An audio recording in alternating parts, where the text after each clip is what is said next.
Good evening, everyone, and welcome to Final Boss Fight. My name is Jeff, and before we begin this evening, I have an announcement to make. Our good friend Patrick, who played Gideon Faust, sadly passed away at the end of October.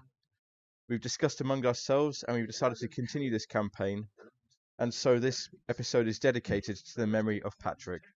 Anybody like to add anything on top of that? Yeah, I'll say a couple of words. I'm going to keep it short and sweet, but I didn't know Patrick especially well, but the few times I did play with him in this campaign and, other games we've played elsewhere, he seemed like a really nice person, and I think it's just a bit of a shame that I'm not really going to get to know him any better. Thank you very much. Brian, anything you'd like to add? Pretty much the same that Robin said. I didn't really get to know Patrick well. Besides, even out of game, I tend to be a sort of a quiet person that who tries to who mainly keeps to himself. But I've been working on that. But he was a fantastic teammate. Yep. Teammate. He really brought a lot of life to his characters, and he will be missed. And to Patrick. Thank you very much. I am joined tonight by Robin and Brian. Ben and Kieran are unable to be with us this evening. We hope to see them back amongst us very soon. Robin, would you care to give the recap for this evening, please? Yes, once I finish dying, I will. Yes. Okay. So, if I can read my scroll. Yes. Okay. So we started off the last episode with news reports, very well edited by Jeff. In the last episode, about Roger Carlyle traveling to explore Egypt. His expedition is planning to go to England, where I think they were going to study at the Penhew Foundation. Is that right? That's correct. Yep. Mm-hmm. And then they were going to go off to Cairo after that. But then the expedition goes missing while they are on safari in Kenya. Erica Carlyle goes looking for them a few years later, and they find out that Robert Carlyle has been killed. Then it jumps in where the party are going to meet Jackson Elias after he's got a telegram to them. God knows how they got it to Flint, who was out in the middle of nowhere. They knock on his door but get no response. After a while, they kick down the door to see 3 people in the room of Jackson Elias, and Jackson Elias himself has been brutally murdered. 2 of the people escape, and one of them manages to cut Flint. Gideon and Tim fire upon this one and basically kill it. And there's a black getaway car that these people are speeding off in, and Gideon manages to get a photograph of the license plate. In the room, we find a business card for the Emerson Imports. Sorry, I'm trying to read my own writing here. Then the letter from, I think that says Prospel? Prosper House, I think that was. Yes, that's it. saying that they don't have the book that Jackson Elias was looking for. A Pennyhue Foundation business card. There was a letter for Carlisle about some items, and a photo of a boat with the initials DAR on it. But I can't remember if we found out where that boat was. Don't think you did, no. When we were looking at Elias's body, we found that all his organs had been removed from the stomach, and there was either a carving or a brand on his forehead, which was related to the Bloody Tongue, who were a death cult based out of Kenya. Gideon goes down to phone the police, and Lieutenant Martin Poole arrives and explains that there's been, including this one, 9 victims of this murderer over a period of 2 years, and that have had a similar mark to the forehead.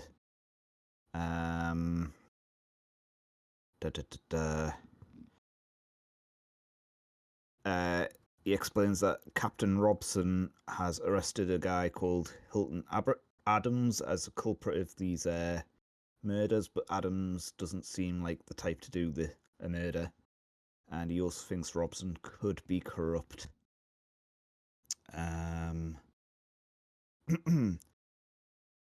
Flint goes and stays at Gideon's and leaves Loretta there. And there's been news that, about, this is the next day, about Jackson Elias's murder, and that Hilton Adams is on death row. And it also mentions that Elias's funeral is going to be the next day. Sorry. Gideon and Flint go and meet Poole at the police department, and we find out that the owner of the car is Tom. I want to say Witherspoon, but it's. That sounds right? Witherspoon. Witherspoon? Yeah. Yes, but the car had been stolen earlier that evening, and Witherspoon is located in Harlem. Eckhart and Tim Sullivan go to see a Professor Lemming, who is staying in a hotel, and he directs them to the Juju House, which is also in Harlem, that specializes in African artifacts, and they're to look for a Silas Inquane. Yep.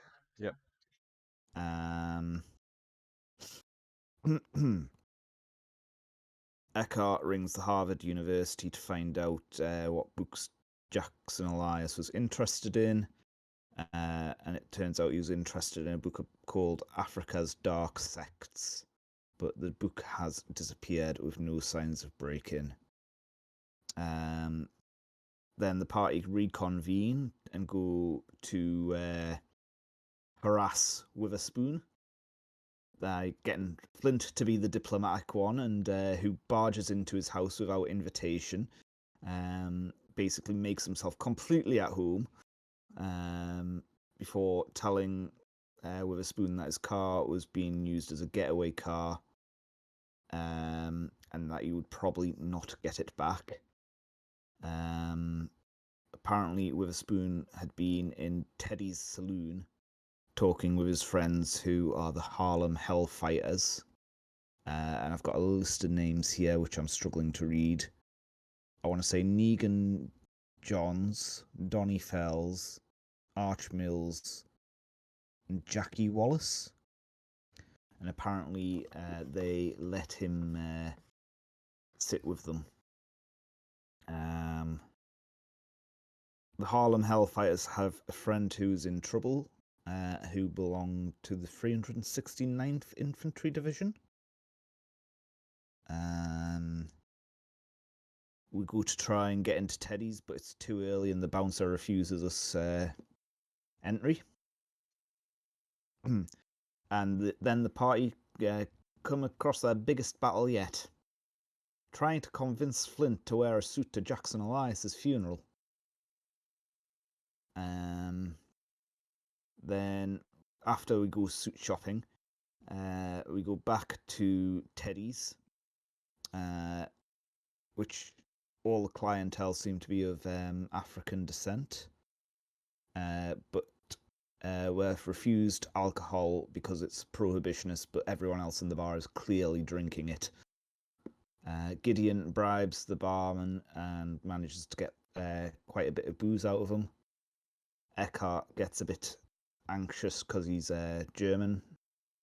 And if we want to talk to the Harlem Hellfighters, we need to find someone who knows them who is not Witherspoon. I think that was where we ended. I think that sounds about right. Thank you very much. If I've missed anything, please, either of you kind of... No, that sounds like it. I think you got everything there. Okay, so the first thing to say is, Flint, you regenerate hit points at the rate of 1 per day. So it's been a day since the attack in room 410, so you can regain 1 hit point for that. Yeah, let me just add that on then. Yep. Are you able to keep track of that? When I say it's the end of the day, you can regain 1 hit point. Are you able to keep track of that? Yeah, I'll try to anyway. So remind me, because I'm quite likely to forget a little rule like that. Of course, yeah. I'll move us to the New York map. It is the morning of the 17th of January, 1925. The Jackson Elias funeral will be at 2 p.m. But before that, Gideon Faust announces to you all that he has to return to England. Some personal business that he can't get away from, so he bids you all a farewell as he boards the steamer heading for England. At the same time, Professor Eckhart Metz receives a telegram from the Miskatonic University at Arkham requesting that he returns for a few days. As he said last time, it would be exam season, and it seems that somebody over there can't do his job, so he's required to go back there. He will return in a couple of days' time, but for now he is unavailable. Denver Smith still hasn't arrived in New York. It seems his transport has been very delayed. So for the moment, it is just 2 of you. I would like to say that the day of Jackson Elias's funeral is a sunny day with the sun shining in the sky, still a bit of a chill in the air, but the light glinting off the snow on the ground. But that would be a lie. It has snowed during the night, and at the moment it is miserable. It's like when snow goes grey, when it's starting to melt, but it still turns into slush. The roads are jam-packed. The traffic is at an absolute standstill. Is there anything you would like to do in the morning, or if you wish to, we can fast forward to the afternoon and the funeral? I think Flint would be trying to get the suit that he's been forced to wear over the top of his Jaguar pelt. Yeah, I think Tim is probably having tea to warm himself up. Probably also reading The Moon of Israel. And just in general trying to keep in good spirits. It's absolutely fair. So you pass a peaceful morning. Short, and presently it reaches midday.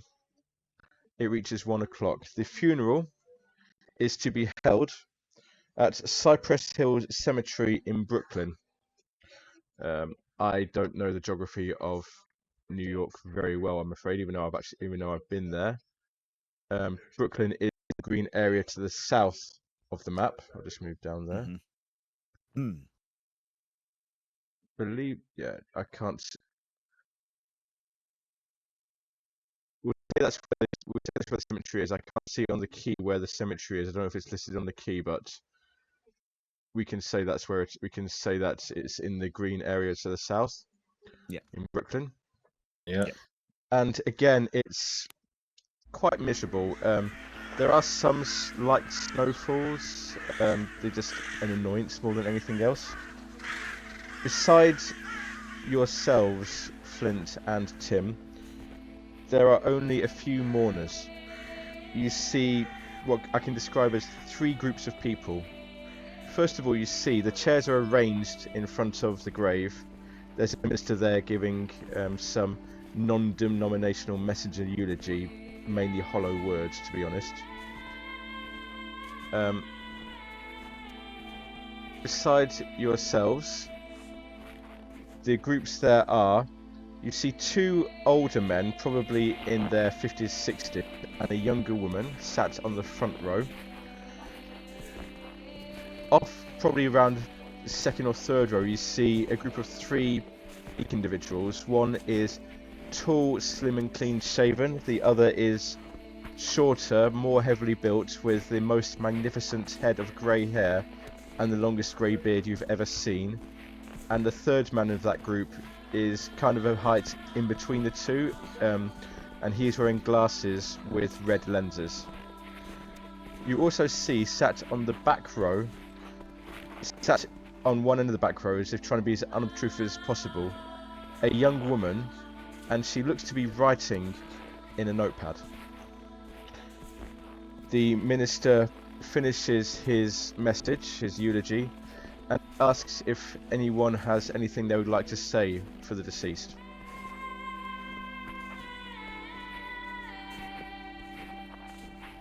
Yep. I've the board's right screen for me, but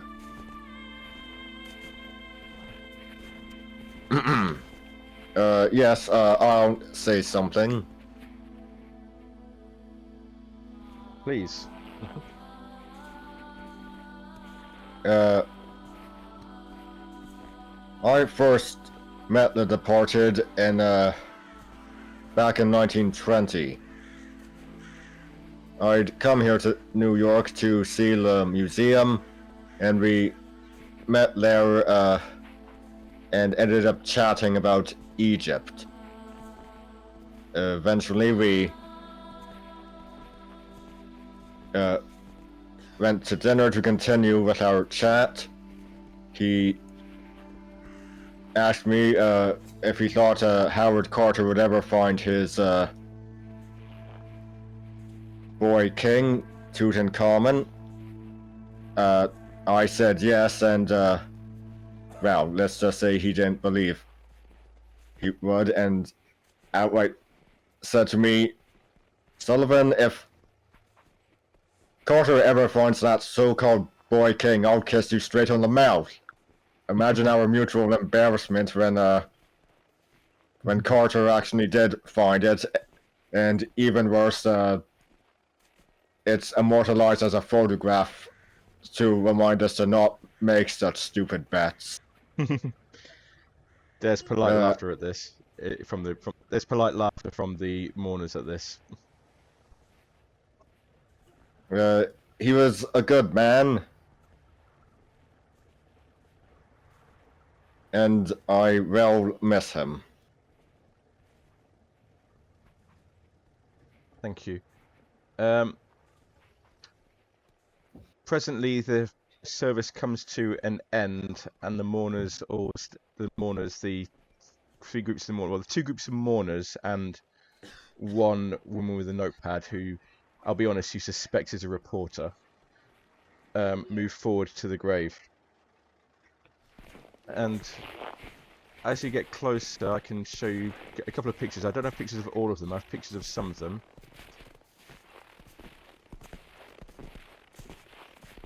There is. See this man?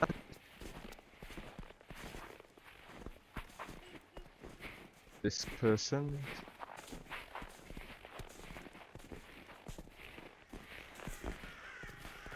and this young woman, the reporter.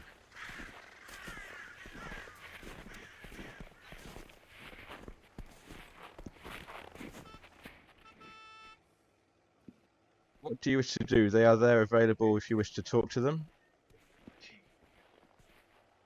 Yes, I'd say I'll talk to them. Hey, who would you like to talk to? As I say, there's 3 groups. There's the group of 2 men and the young lady. There's the group of 3 men, 1 tall, 1 shorter, and 1 in between. And there's the reporter. I think I'll talk to the reporter.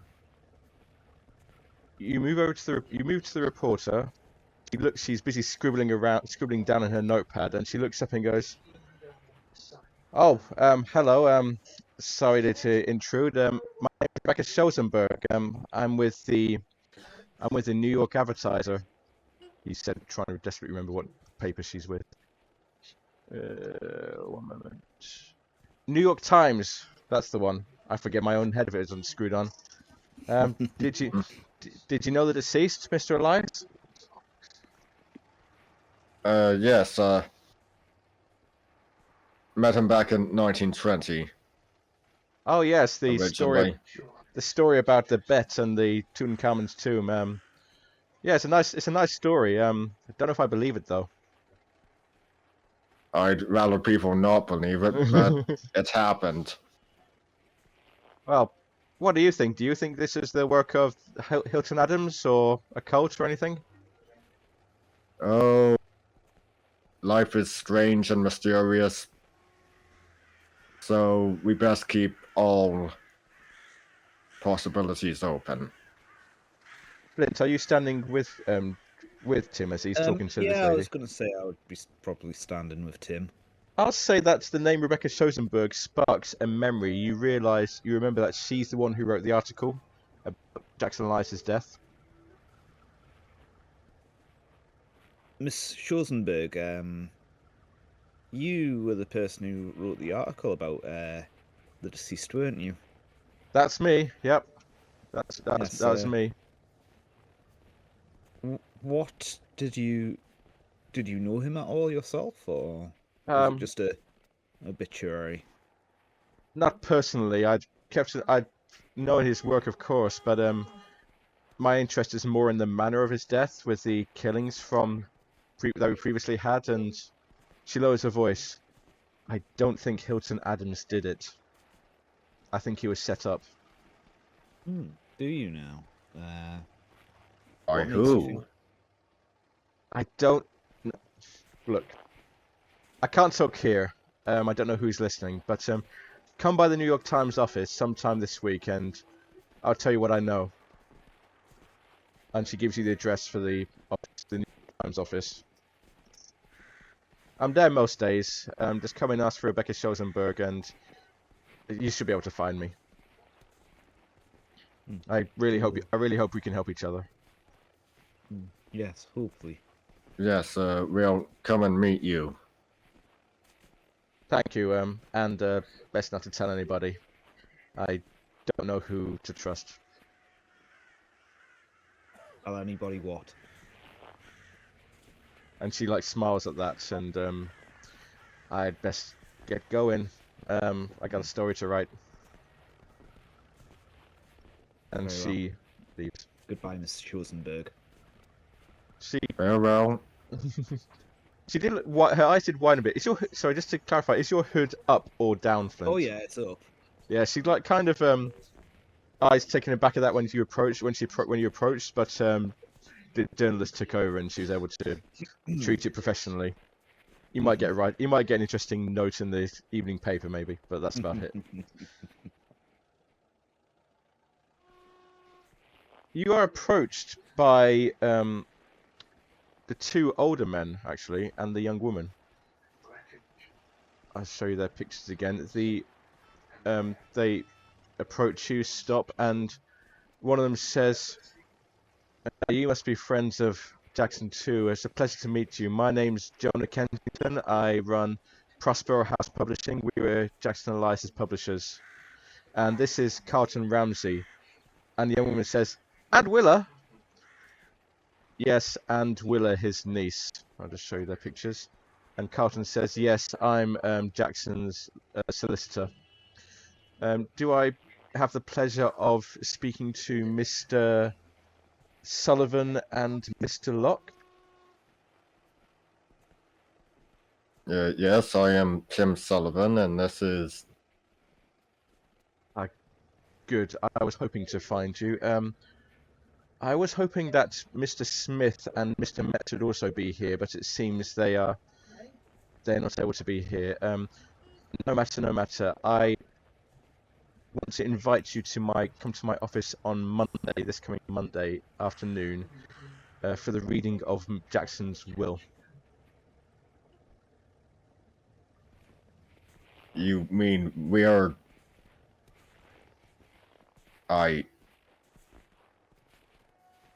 Yes, you and Mr. Locke and Mr. Smith and Mr. Metz are named specifically in Jackson Elias's will.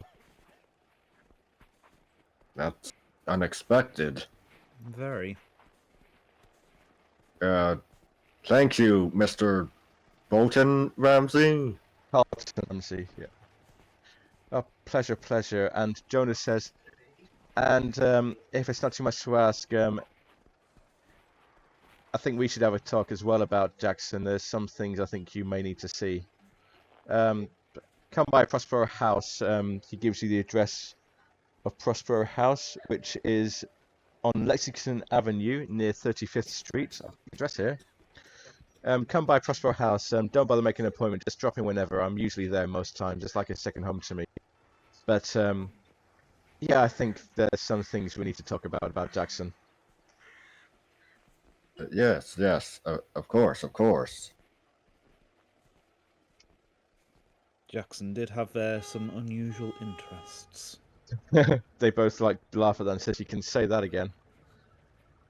You don't know the half of it." Oh, we probably know more than you think. And you see, like, just a pale shade of grey very briefly pass over Flint's face. Thinking back to Peru. And Tim's just trying not to think about Peru. a lot happened in Peru. Carlton and Jonah and Willa all take their leave, and you are left with the other three gentlemen, who I don't have pictures for. I didn't have time to get pictures for them, I'm afraid. And they're just standing, looking at the open grave.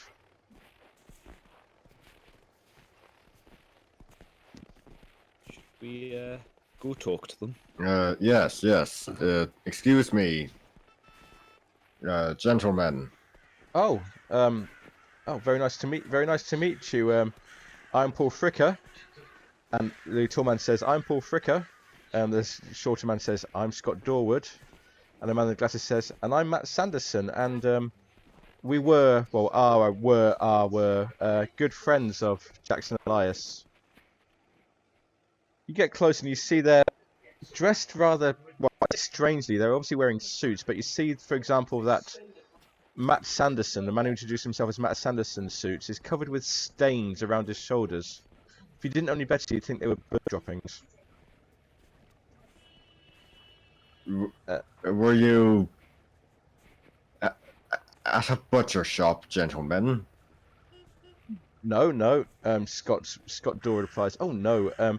We came yesterday. We normally come about this time to catch up with Jackson. We're writers ourselves, although our taste tend to more horror fiction, and we made it a yearly event to come over and meet Jackson and catch up. But we didn't find." And Paul Fricker says, "Yeah, but we didn't find out about what happened until we got to the boat yesterday morning. We get here and find out he's been murdered. We read about the funeral. We came here." You see, none of them look like the people that were in Jackson Elias's room, do they? oh, very different. As I say, Yeah. Paul Fricker is tall and thin. Scott Dorwood is shorter and more heavily built with a big beard and Matt is of average height with Yeah, no, red that's tinted glasses. fine. Yeah. I just thought it was something to double check. Yep.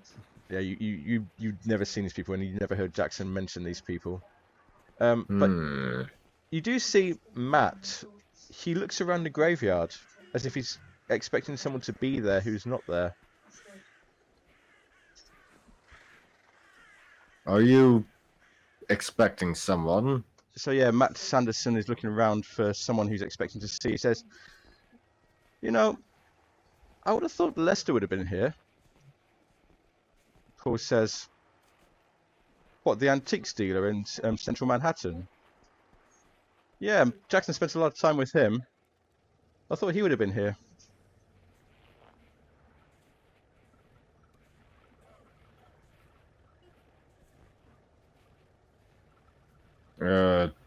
Friend of yours? Scott says, "You could say that. His name's Lester Goodman. He runs an antique store in central Manhattan. Jackson spent a lot of time there. He deals with curios, Egyptian artifacts, ancient books, that sort of thing." What is the name of this store of his? It's quite simple. It's L. Goodman Antiques. You can't miss it, and he gives you the address of it because it's somewhere they've been as well.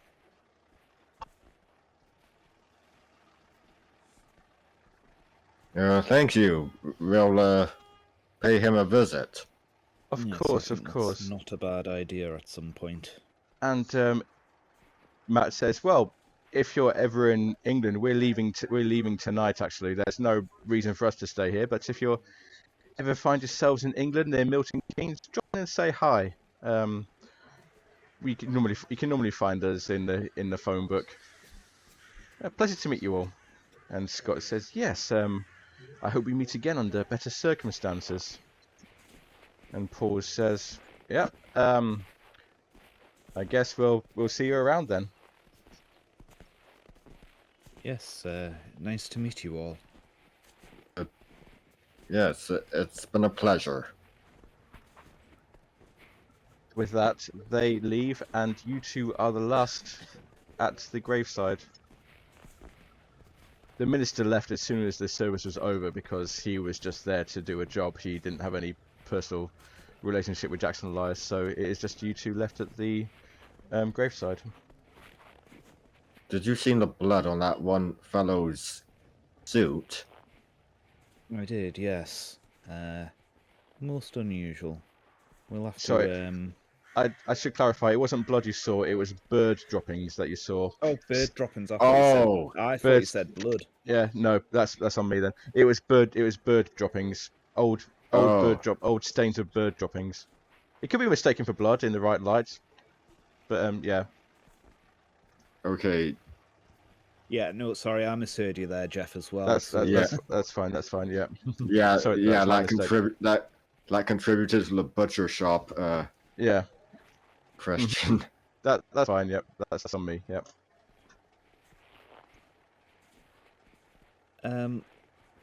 Tim, my good man, I think those were bird droppings, not blood. Oh.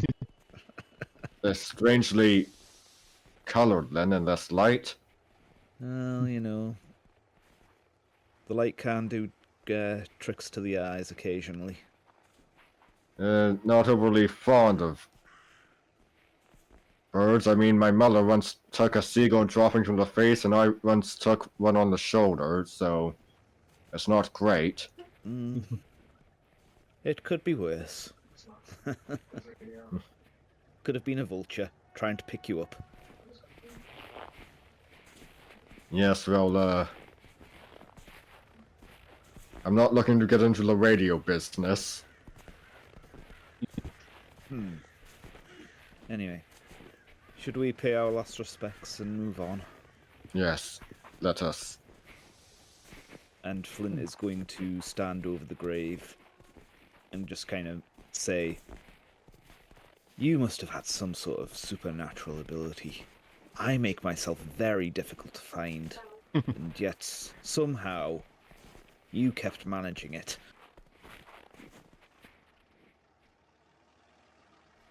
You bloody There's sod. Funnily enough, there's no answer, but you can imagine Jackson's laughter in the back of your mind, the way he used to laugh with his pipe in his hat. Mm.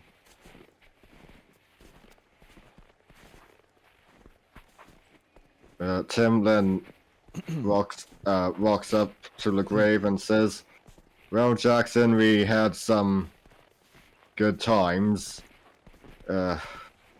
Remember that time we were... what film was it? I believe it was that German film, The Head of Janus, that we got kicked out of. I couldn't you can accept it, I can accept it. Just telling the whole Jekyll and Hyde story with a supernatural twist is strange, but I suppose that actor playing the butler, Bela Lugosi, had potential and he might go somewhere. Of course, thankfully you didn't make a bet that would involve you kissing me on the lips again. Oh, it's strange what people our age get up to. And Honestly, I think you would have liked seeing Tutankhamun's tomb.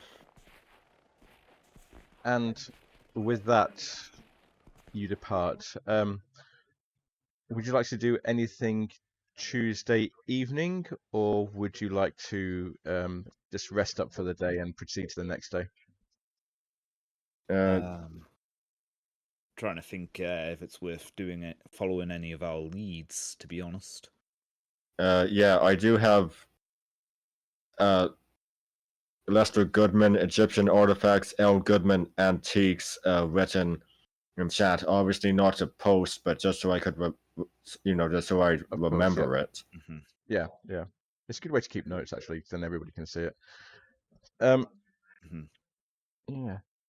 If you wish to, we can proceed to the next morning. It's probably not a day for investigation, in which case, Flint, you may add another hit points back to your character. Yep, I will, and at some point I will stop by Gideon's place to pick up Loretta.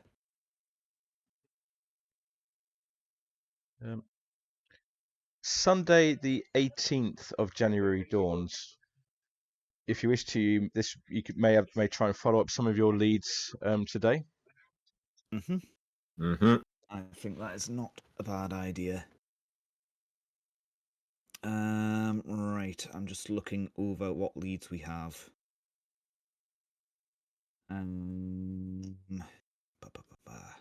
Sorry, this is me actually looking through my notes here. Yeah, there was a lot of information. The most I got was Lester Goodman, Egyptian Artifacts, but there's also the New York Times we can go to. Yep, so I've got... Oh, God, right, okay.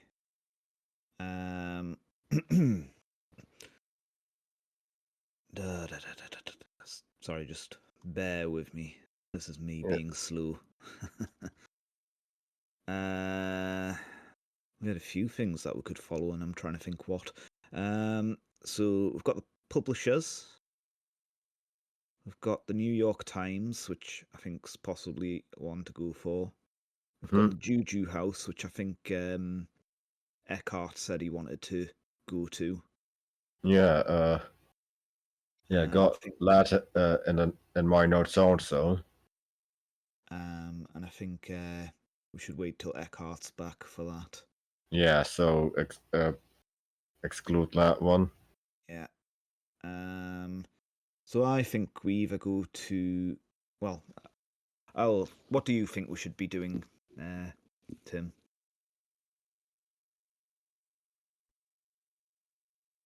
Well, we could look into this possibility of someone else having gotten poor old Jackson. So why not go see Miss Schoenberg? That sounds like a good plan to me. And she can give us some idea as to why she doesn't think Hilton Adams did the murders. Yes, shall we be off? Indeed. Lead on, Macduff. Okay. You make your way to the address of the New York Times. Sorry, Jeff, before we do that, when did Carlton Ramsey say he wanted to see us? That would be the Monday afternoon. It's currently the Sunday the 18th. The will reading is on Monday the 19th. Afternoon, Monday the 19th. Yes, okay. So you've got a day before that. Okay. So you make your way to the address Rebecca Schosenberg gave you, 229 West 43rd Street. And as you arrive there, it is a hive of activity.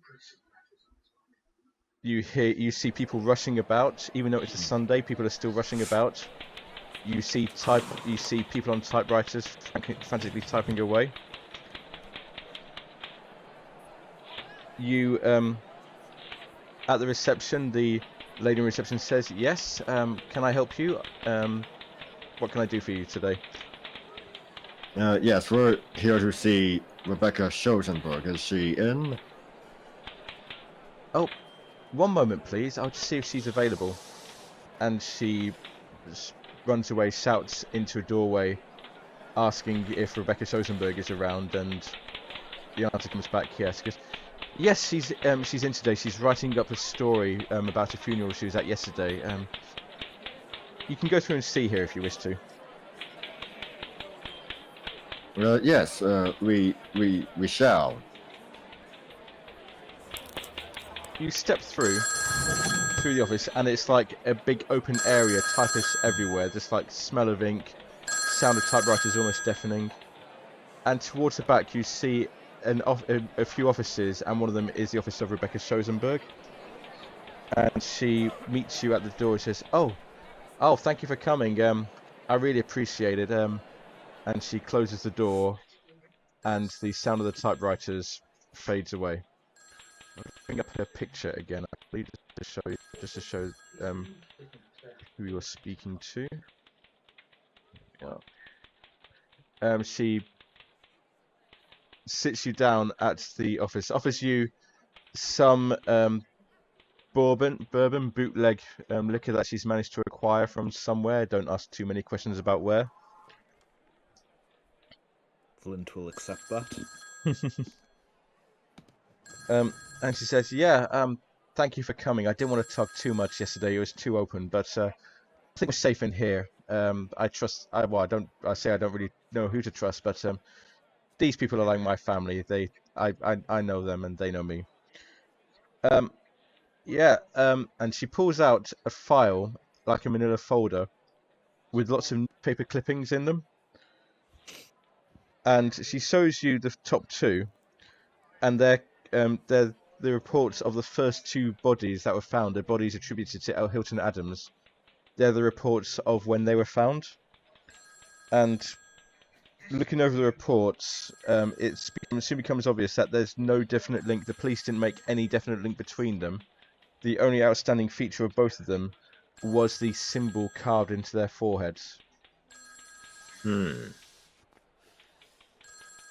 She shows you the third clipping, and you see that the police here, there's statements from the police saying that there may be a connection between the murders. Although there seems to be no reason why these people were dying. There's no ties found between the victims. The only thing that tied them together was occasional visits to Harlem. But everybody visits Harlem. There's no reason for that to be suspicious. Well, what do you think? It's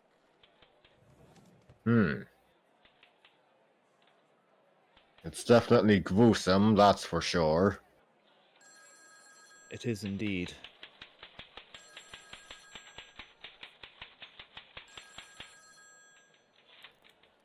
And she shows you a couple more clippings from the further investigations. And after the initial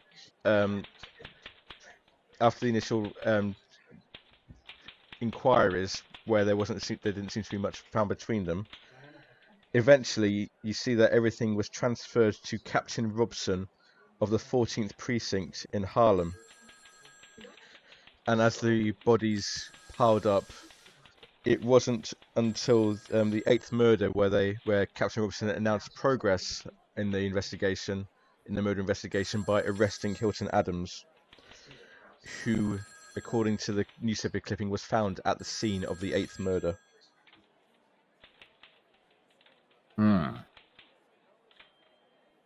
You also see some quotes from other people, notably Dr. Lemming, saying that an African death cult was involved.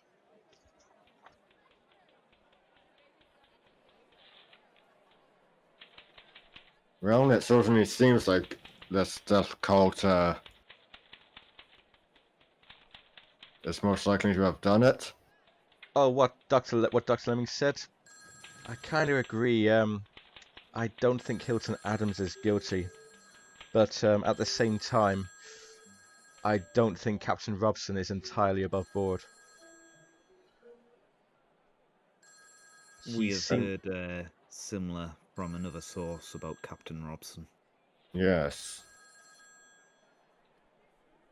I tell you what, you seem like good folk. You seem to want to get to the bottom of this as well. What I can do, I can arrange a meeting between with Millie Adams, Hilton Adams's wife. She'll only talk to me, and if I introduce you to her, she may talk to you too. No guarantees. I'll try and set it up within the coming days. Try and persuade her. Would that be something you'd be interested in? Yes. Yeah. Go on. Sorry. No, I was just going to say yes, of course.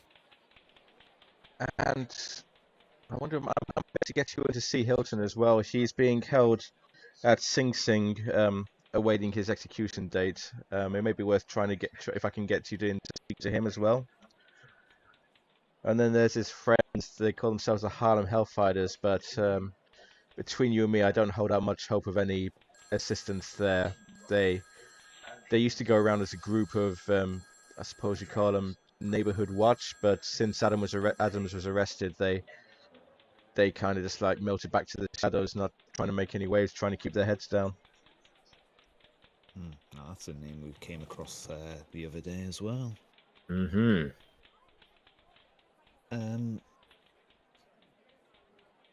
You mentioned you don't think Hilton Adams did the murder. What makes you so sure, apart from your suspicions of Captain Robson? Just, you hear things in this job, things that don't add up. Arrests that are maybe too pat, arrests that only occur among a certain group of people.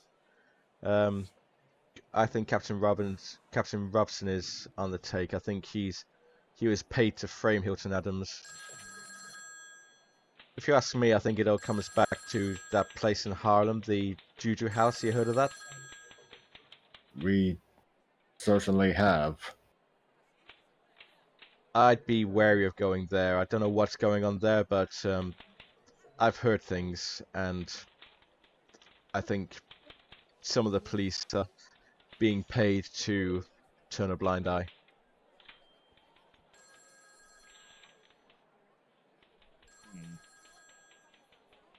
That sounds disconcerting, to say the least. Yes. Yes, indeed. What could be going on in there, and who could have that much power to have most of the police in their pocket? Indeed, that's worrying if there's a lot of them. As the young lady says, on the take.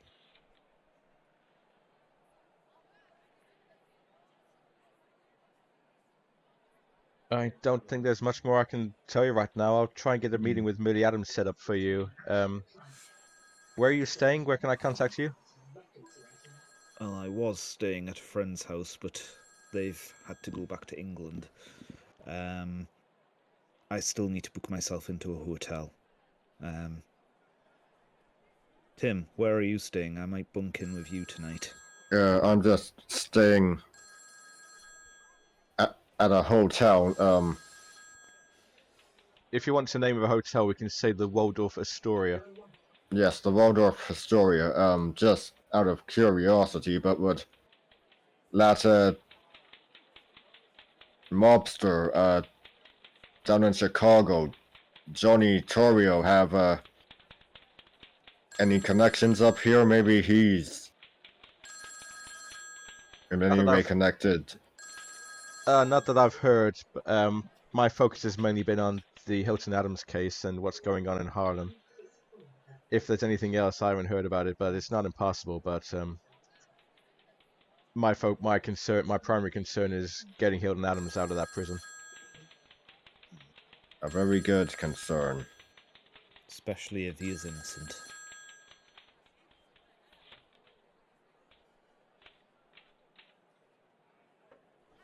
And with that, as I say, there's nothing more she can tell you right now. Mm-hmm. Time is getting on to 12 noon afternoon. I was going to say, Flint will thank her for her time and basically ask her very politely to remove any mention of him in the article. Well, now you come to ask you, I gotta know. Is that real? Yes, it is. One of my first hunting trophies. Wow. Bet you got some stories you could tell. I bet I do.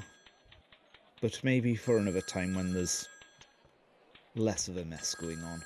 I'll hold you to that. I will hold you to that. Maybe over coffee. I look forward to it.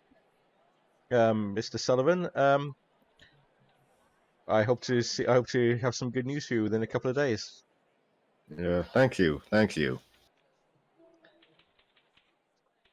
So, what would you like to do in the afternoon?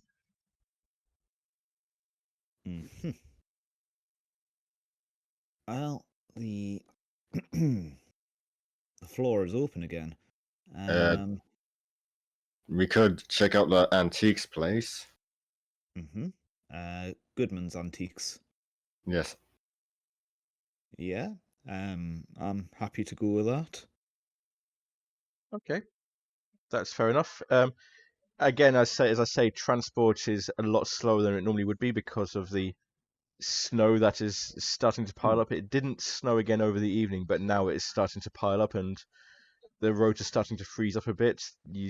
There's probably a couple it's either a cross between going very, very slowly or near misses.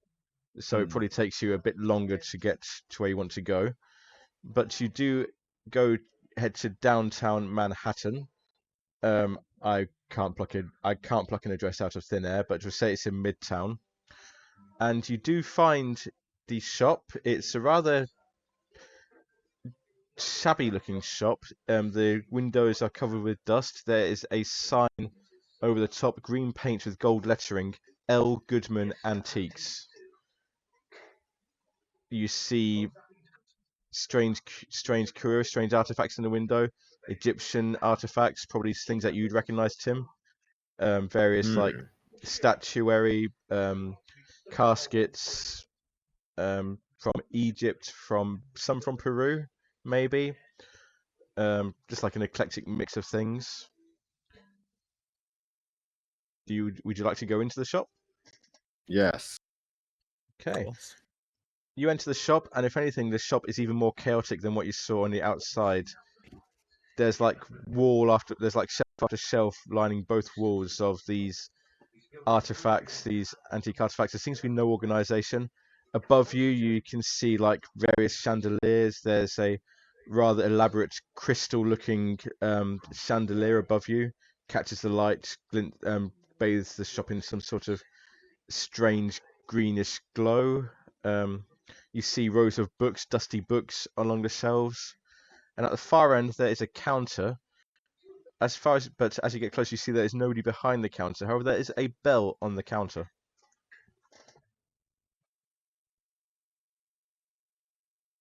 Tim just stretches out a hand and taps the bell to ring it.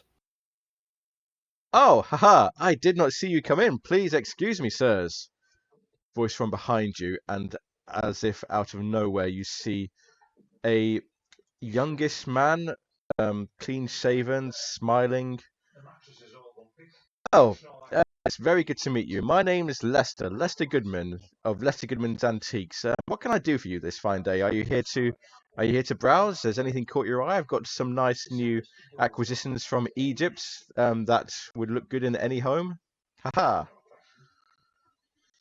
Yes, I am H. Rider Haggard, and this is my friend Lon Chaney. Most unusual names, sir. Most distinguished names. Flint just raises an eyebrow at Tim.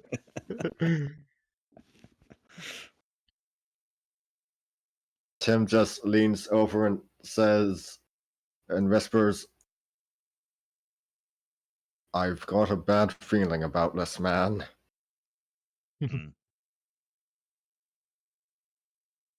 Yes, you see, Jackson Elias recently died, and he owed us money, and we were directed towards your shop. Jackson Elias What- died. I'm very sorry to hear that. How did it happen? I'm sure I haven't seen him in here for a while. I wondered what happened to him. Apparently, he was found murdered. Murdered, really? Oh, that's terrible news. That's absolutely shocking. I'm really sorry to hear that.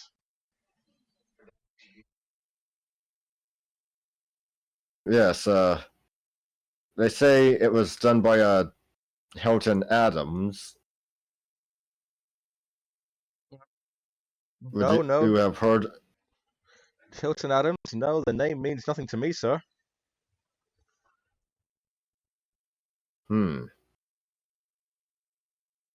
So, what do you have here? Well, I'm an antique dealer. I get shipments of antiques from Egypt, from Peru, from China, some from China, and I put them in my shop, and people come by and buy them. I got some books here as well. You interested in books? I've got some books about Egyptian history here. Some first editions may be interest to you. Really, anything that would have mentioned a individual by name of Nyarlathotep. That's an interesting name, sir. Let me just Yeah. So, carry on. Yes, I recently came across the name, and I am familiar with many a Hotep, from Imhotep to Amenhotep to Sobek Hotep to Hathor Hotep, and I am not certain if this individual is man or woman. I don't even know anything about them. Would you happen to have any information on the subject of this mystery pharaoh? Let me see. I do have some books about Egyptian history over here, sir. And he pulls down and brings out a load of dust.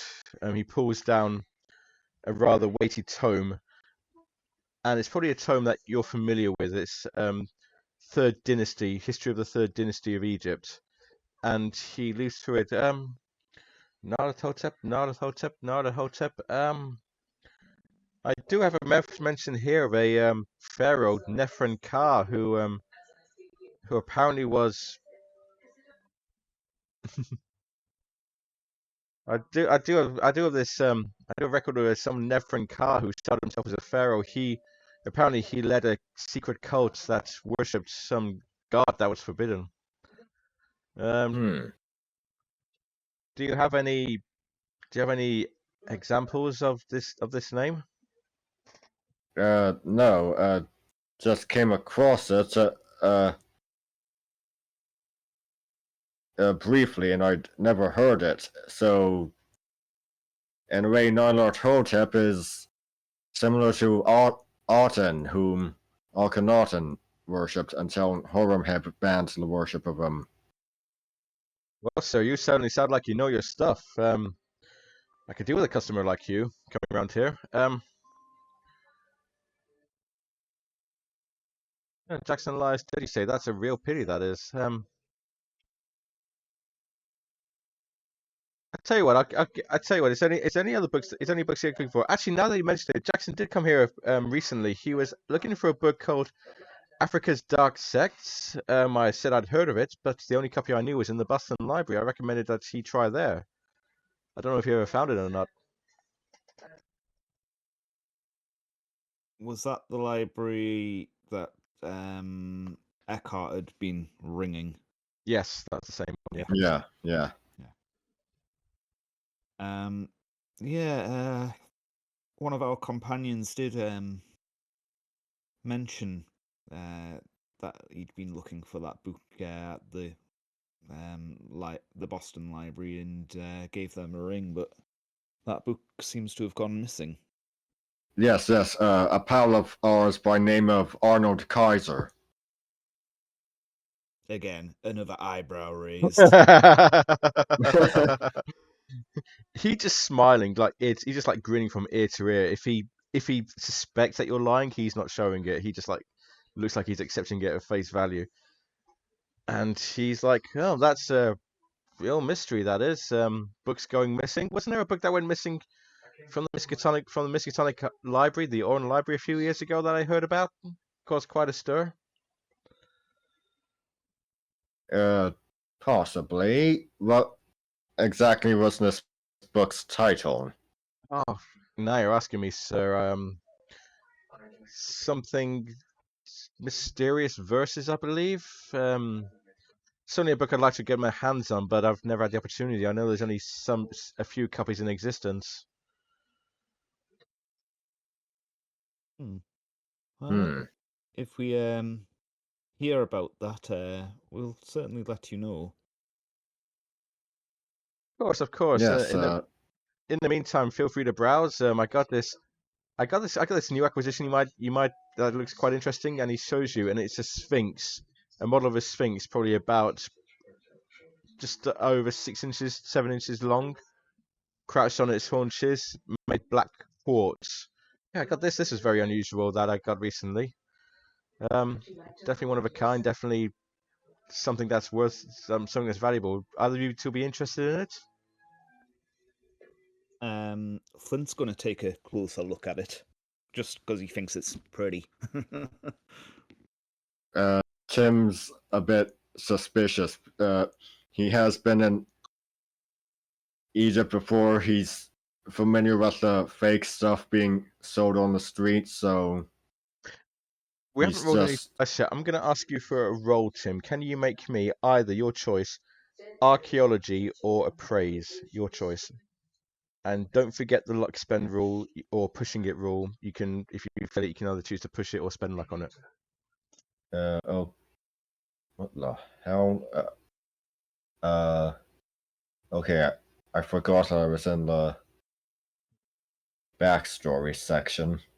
That's all right. Last time I. Yeah, Okay. the sheets aren't the best, I will freely admit. I think I'll go with appraise and use luck. Well, roll it first and see if you need to use luck for it. You don't need to use luck. That is a pass. As far as you can tell, Excellent. Tim. Mark that off. Put a tick on that so that you know. I was going to say, don't forget to mark that one off. Okay. So,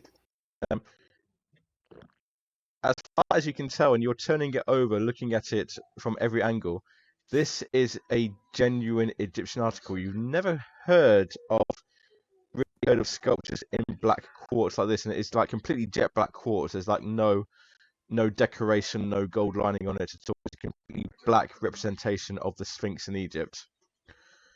But it appears to be the genuine article. This is incredible, and I've never seen anything like it.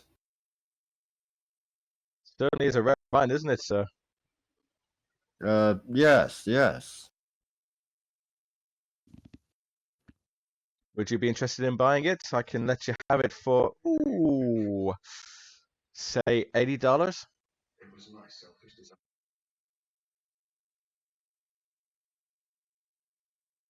Which I think is a lot of money in them days. If it's less than money, that's my mistake. Yeah. But yeah. Does it say anywhere on our character sheets how much money we'd have on us? On the gear and possessions tab, it tells you how much money you have. You've got your spending limit and the amount of cash you have on hand. We don't use it very much, I'll be honest. So it's perfectly. No. Yeah. Maybe another time. I mean, Tim, this seems like quite a important find potentially, and it would surely do your studies quite a lot of good. How much cash do you need? I might be able to help you out a little bit. I need about 60. I've only got $20 on me. Still, Lester, was it? Yes, sir. Lester Goodman. Mr. Goodman, could I potentially tempt you to sell it to us for 60?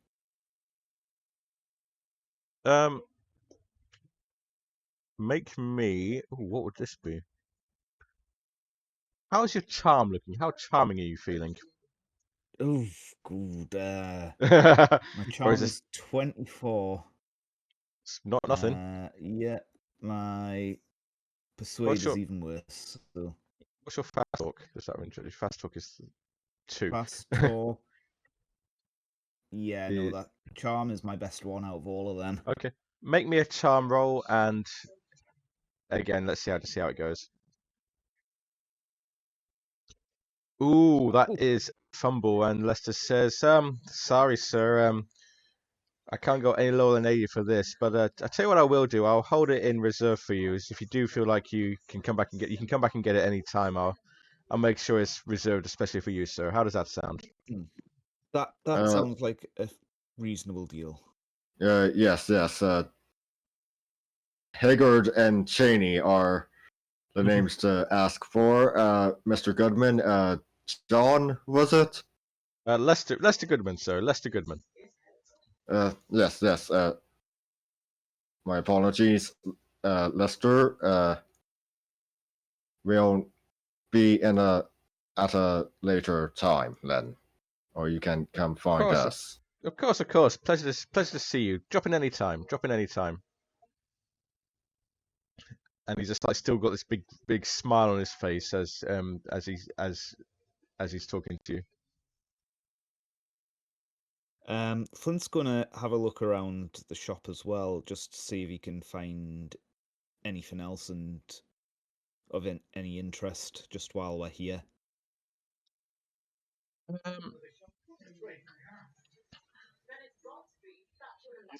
Probably stuff that looks authentic, things that look impressive, but I don't know how much of interest they would actually be to Flint. There's several like dusty volumes of books, like ancient books on Egyptian culture, Egyptian ritual, Peruvian history, that sort of thing. It's like an eclectic mix. Flint would probably pick up some of the Peruvian books. Just you do find you pick up one particular rumblings of what happened. Yeah, you do pick up a Peruvian book. It's a history of the conquistadors in Peru. And as you read it, as you start looking at it, you quickly get the impression that this is not the accepted history. There's some extra bits in here, and some of it does look horribly familiar to you as you recognize descriptions of Karasiri, and you find some mentions of that chap whose name I have completely forgotten. One moment. Yes, I know the one you mean. Yeah. Gaspar Figaro. Gaspar Figaro. That's not Mendoza was the one I was thinking. Oh dear, Gaspar, who was it then? yeah, Gaspar Figueroa is the one, and he also found out his companions, and yes, Mendoza is listed as one of his companions. My good sir, Mr. Goodman, can I perhaps procure a copy of this, please? Oh, I can let you have that one for $20, sir. Done. And would you like me to wrap it up for you? Yes, please. You haven't read it yourself by any chance, have you? I don't get a lot of time to read these things, sir. I'm a collector more than anything else. I buy, I Yeah. sell. Yeah. Maybe don't. You never know what you'll find in them.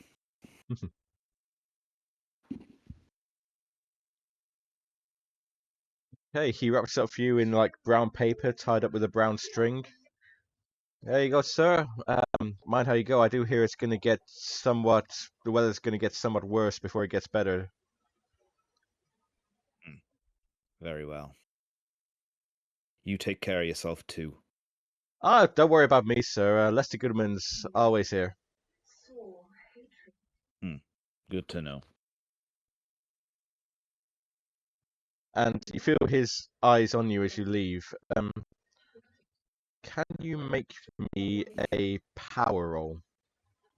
Both of us? Both of you, yes. Make me a power roll. Both of you. Oof. The dice do not like me tonight. Don't do they? Oh jeez. You can spend luck on it You if you wish could to. use luck. Yeah, yeah, 3 I'll points. use some luck. Okay, reduce your luck score by 3 to make that into a success. Okay. Tim, you're not sure. You've never met this man before, but just for a moment, as you're leaving, you think there's something familiar about him. But you don't know what it is. Nothing you can put your finger on.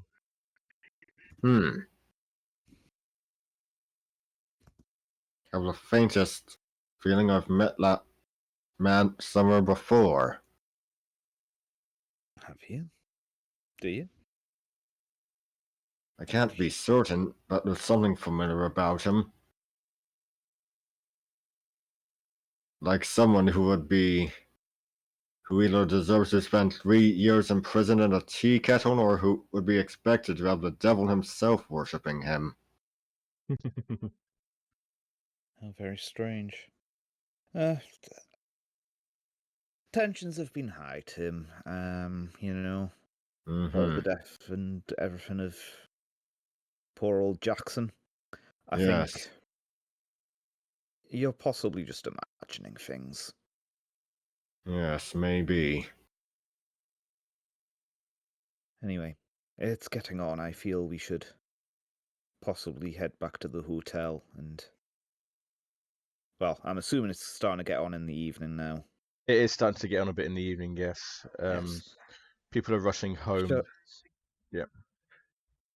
Should we potentially call it a night? Or is there anywhere else you want to explore? No, we can go back to the hotel.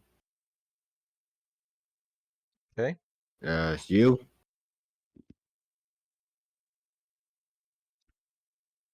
You return to the hotel, and it's a very somber, probably still a very somber meal, very thoughtful meal that you have, dinner that you have before turning into sleep. Again, Flint, you can regain 1 hit point. I'll do that very gladly. That puts me nearly back up to full. I think this is nearly as far as I would like to go this evening, with it just being the few of us here. But there is one thing I would like to do before we finish, and I will do this again next time for the rest of the party. But we're going to flash forward a bit to the following day, to the will reading, Carlton Ramsey in Carlton Ramsey's office. I'll flesh this out more the next time that we do this, but I just want you to hear this before we leave. Carlton Ramsey's office is a very simple affair. His niece Willa is actually his secretary.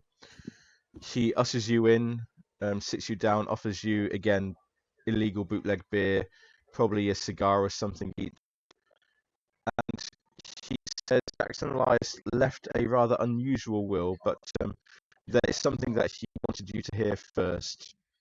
And he digs around in his desk and he pulls out a contraption which, not so much Flint, but Tim, you would recognize as a phonograph player.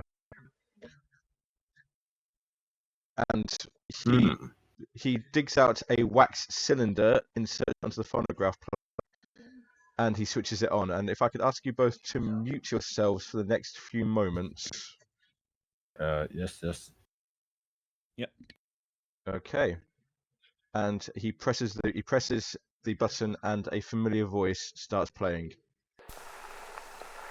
Greetings from beyond the grave. By now, I'm sure you've learned that what I've left you is a whole heap of trouble. I understand if you just want to walk away from the whole thing. Hell, I'm dead now, and I'm still wishing I could have walked away from it. But I couldn't do that. And I don't think you're going to either. You've been there for me in the past when I needed you. It's too late to save me, but I hope I can count on you one last time.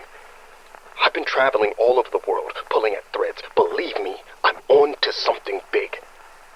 Carlton and Jonah can give you some of the details. They've got some of my papers and notes. But there's still so much to follow up on, so much that still needs to be done. I'm assuming I've been murdered, and I'm counting on you to bring my killers to justice. If I just got mowed down by a trolley car, well, consider me embarrassed and you off the hook. But I suspect it'll be something else. And it's not going to be easy to follow it out to the end. You don't need to finish my book. None of you can write worth a damn. I'm sorry for all this. I wouldn't ask if it wasn't important. Remember me. Your friend, Jackson Elias.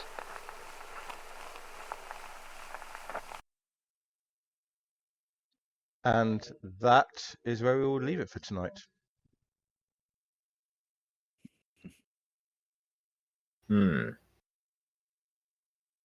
We will go around the table. Well, it's a very short table tonight. For our stars and wishes. I'll start with Brian, actually.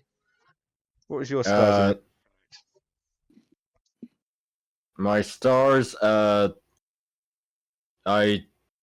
actually liked meeting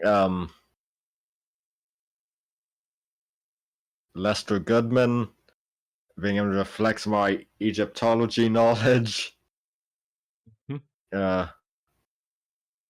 Wishes,